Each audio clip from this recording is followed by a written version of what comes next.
We begin with Israel warning Hezbollah will pay the price as it vows retaliation after Golan Heights strike that left 12 children dead. The Israeli Security Cabinet has authorized Prime Minister Benjamin Netanyahu and Defense Minister Yoav Gallant to decide on the nature and timing of the response against Hezbollah. However, the Lebanese militant group, who firmly deny it was behind the rocket attack, seems confident as it received reassurance from third countries that Israel's response would be limited. Meanwhile, the United States Secretary of State Antony Blinken says Israel has a right to defend its citizens, but does not want to see the conflict escalate. Addressing a press conference in Tokyo, Japan on Sunday, Mr. Blinken said the U.S. is deeply saddened by the loss of life in the Golan Heights, adding there is no justification for terrorism. It comes as funerals held for victims of the rocket strike.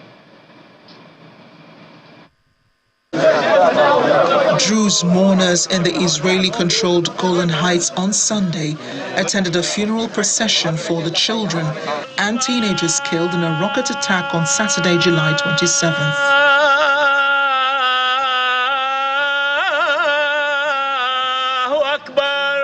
Israeli Defense Minister Yoav Gallant blames Hezbollah for the airstrikes and says it will pay a price for the rocket attacks. The rocket struck a football pitch in the Druze village of Majdal Shams in the Israeli-occupied Golan Heights, territory captured from Syria by Israel in the 1967 Middle East War and annexed in a move not recognized by most countries. 12 people, including children, were killed in the attack. The Israeli ambulance service says 13 more people were wounded by the rocket. Israeli Prime Minister Benjamin Netanyahu said on Saturday that his country will not stay silent following the attack. In a video message posted online, he said he was shocked to see horrific photos in the wake of what he called Hezbollah's murderous attack. He said since he had been updated on the attack, he had convened the Security Cabinet.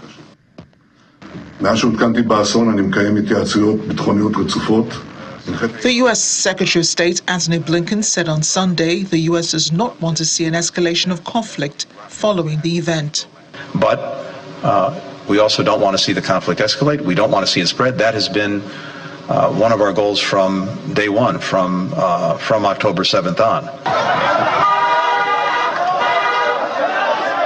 In the meantime, an Israeli airstrike on a house in the center of Han Yunis killed 10 people, including a 4-month-old baby girl, on Sunday.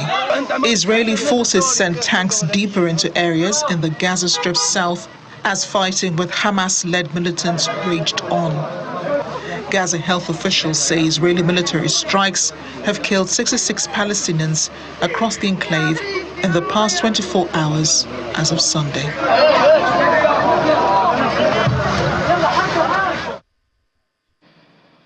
Meanwhile, the Lebanese militant group Hezbollah has announced the death of 2 of its members in a double drone strike in southern Lebanon. It identified the deceased as 33-year-old Abbas Salami and 29-year-old Fadi Hijazi. According to officials, the strike, which was blamed on Israel, also left 3 people injured, including a child. Officials say the drone attack hit a motorcycle and car on a road between the towns of Mais El Jabal and Shahra in southern Lebanon. However, the Israeli Defense Forces has not commented on the latest development. I want to bring in Chairman, Child Guild of Public Affairs Analysts, Enugu State Chapter, Dr. Ambrose Igboke, to discuss this. Dr. Igboke, thank you for joining us on the program. This back and forth between Israel and Hezbollah, the rhetoric that's going on, they are concerning. Do you think a new front may be opening up in this war with Hamas? I would say that, Israel and Hezbollah has been in a perpetual war of attrition over the years. So it's not surprising at all. Because Hezbollah finds any, thing that will make it attack Israel. So Hezbollah will always say that they want to have a sympathy with other Middle East countries, even when these issues of Hamas and Israel that have been going on since October. Hezbollah has said that it will support Hamas. When Israel has issues with other countries, Hezbollah said they will support the other country that is fighting Israel. I think Hezbollah, as we know, is just a front for, we know the backers of Hezbollah are, the Iranians. So Iranians are just using Hezbollah to poke at Israel, and that is what is happening. Hezbollah is not, actually running this thing on their own. They are just a front, and that is what has been happening over the years. What will happen is that, of course, Israel, we always know Israel over the years for retaliatory attack. Remember Israel in the days of the Yom Kippur War. We remember Israel in the days of the 7 Days Arab War. We remember Israel in the days of Entebbe rescue in Uganda. Even the recent one, which is the October 7 attack last year, we see the way they, entered that region and they started bombing. Casualties far outweighs what Israeli casualty was. So Israel has been known to be a country that retaliates. They don't leave vengeance to God. They do it on their own. And this has been their pattern over the years. So we are expecting that, of course, Israel will strike back. But the proportion at which they will strike back is what we don't know. Because Israel always retaliating ensures that its retaliation is maybe 1,000% times than what you did to them. So if that happens, then we are hoping to see an escalation of the war. But as other countries have said, that they should, tamper this down, because if Israel goes full out to attack Hezbollah, it has opened multiple fights in many fronts, and that is not good for the Middle East region. It will be a total conflagration of that region. So the people who live in the Golan Heights are not really regarded as Israeli citizens. I suppose that many of them are Syrians, because the Golan Heights was seized from Syria in a war. So Hezbollah denies sending that rocket that killed 12 people, many of them children. One of the respondents to the at the scene of the attack did say that these were children who were not doing anything; they were just playing football. When the rocket came, and then all of them just died. The U.S. also thinks Hezbollah was behind this attack. Hezbollah has denied it had anything to do with it. But what would it have gained by carrying out such an assault on Israel? Yeah, though it may be Syrians mostly that live in that territory, but it is an Israeli territory. It was annexed after the war in 1967. So it is an Israeli territory. And whether it is Israelis, Aboriginal Israelis that live there, or it is Syrians that live there, they live under the protection of the Israeli government, because it's an Israeli administered territory. So that is an affront. It doesn't matter who lives there, whether they are Syrians, whether they are even Lebanese or whoever. So far, it is an administered Israeli territory. That is an affront on Israel, and that is how Israel is taking it. It's surprising that Hezbollah is denying this, even when the U.S. and Israel, from their own intelligence reports, said that they did. But I think Hezbollah is denied because they didn't know that what happened would have had casualties, especially on children. Innocent children playing football or having sports in the field, and it just hit them. So I don't know the points they are trying to make. They have been throwing rockets to Israel. Even the Houthi rebels also have, has joined that. This is not good for the region. From analysis of the South, of the Middle East over the years, it seems that some group of people want peace to elude the Middle East. It is very clear that some people are not comfortable if there is peace in that region. Therefore, they always look for opportunities to, create war, create tension in that region, maybe for military gains, maybe for sale of weapons, maybe for power control. But what is happening there is not good. The citizens are dying. Look at what is happening in Gaza. Look at before Gaza attack of October last year, there was relative peace in the Middle East. There was no war. Everybody was okay. All of a sudden, these guys just entered the Israeli territory and caused mayhem, and their retaliation began. And there's war everywhere. Now, Houthi rebels have also been causing a problem over the sea. Then these people came again, and started throwing rockets, bombs, rockets all over the place.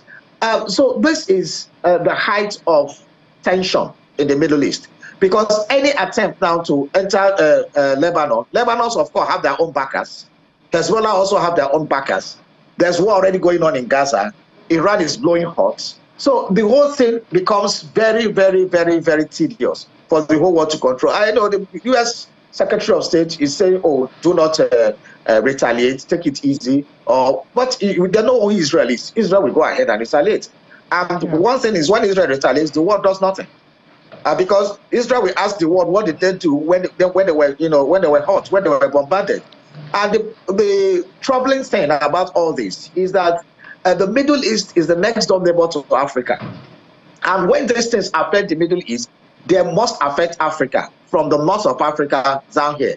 And it doesn't take time for it. Could be in form of migration. It could be in form of arms, proliferation of small and light arms. It may be insurgents moving from one place to another and camping in different countries. So it's not good for Africa as well. I think so must be done to ensure that these things are nipped in the bud. A great point you make there with the Africa analogy. But for now, there is no talk about a ceasefire now between Hamas and the Israeli government. It was one of the reasons that the Israeli Prime Minister was in the U.S. Because the U.S. is helping to broker this ceasefire deal with Hamas, since Israel has said it will not have direct discussions, with Hamas militants.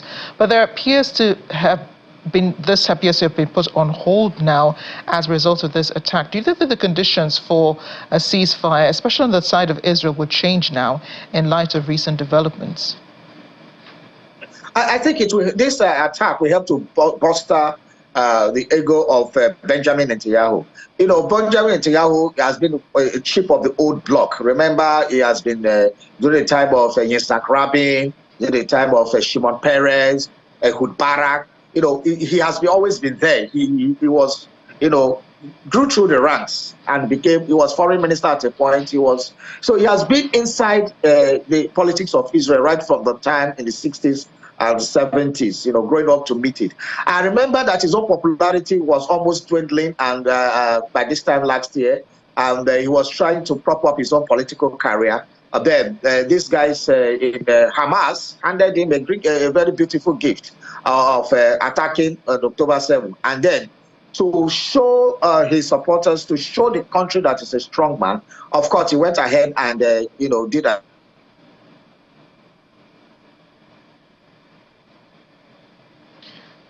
working about the election time, because he is, is facing the war. Just like day before yesterday, the War Cabinet of Israel has given him permission to go ahead and do all what it means to retaliate the attack. They give him the latitude of choosing the way and manner, the proportion, the timing. And so he and the First Minister, they have the backing of the War Cabinet, and that is a great boost for him and for his political career. So it's time to show that he's a strong man, and he's showing it in every way that is possible. And with this Hezbollah, I'm sure he's going to bring out all his fans and make sure that he makes a resounding statement. Because for Israel, an attack on it, if it doesn't go well responded to, it means that they're opening up their flanks and they are going to be construed as a weak nation. Benjamin Netanyahu does not want to do that. He wants to be somebody who is strong, and he wants to position Israel as a very strong country that is capable of defending itself and crushing its enemies. Right. So the concern is also over the hostages being held in Gaza, which is one of the reasons for this ceasefire, that's been discussed. How do you think that this attack would impact on the release of those hostages? I think Israel has reached a crossroad, for its citizens who are held hostage, and then for the members of the families whose siblings and relatives are held as hostage, and the sovereignty of Israel, defending the territorial integrity of Israel. That crossroad is a very difficult one for any leader to be, because at one hand, you want your citizens to come back home safe and sound. You want them to be reunited with their family. You have citizens back home who are crying that you should end the war, that they want their relatives back home. For the relative of the hostages, they want their people back home. That is the only thing they want. But for the Prime Minister of Israel, he wants his citizens back home. At the same time, there are complications about international politics and diplomacy and warfare that is going on. So he's trying to balance the two. And I think for Benjamin Netanyahu, he's more interested in crushing the leaders, Hamas, than bringing back the hostages home. And his priority now is how to make sure that he deals a deadly blow to Hamas to ensure that it will take them a while, if not totally, wiped out. It will take them a long time for them to be able to, reassemble again and be able to have the capacity or capability to deal with Israel the way they did it in October last year. So this is a difficult situation. It's a catch-22 situation. But on the diplomatic side, on the political side, and on the military side, I think the Benjamin Netanyahu is considering more of crushing Hamas than bringing the hostages home. I think the hostage swap they did last time was the thing he feels he could do, because even Hamas is asking for more, and he's not ready to give that. So it's an unfortunate situation for those hostages and their families. But again, I think in politics, unfortunately, humans are always casualties.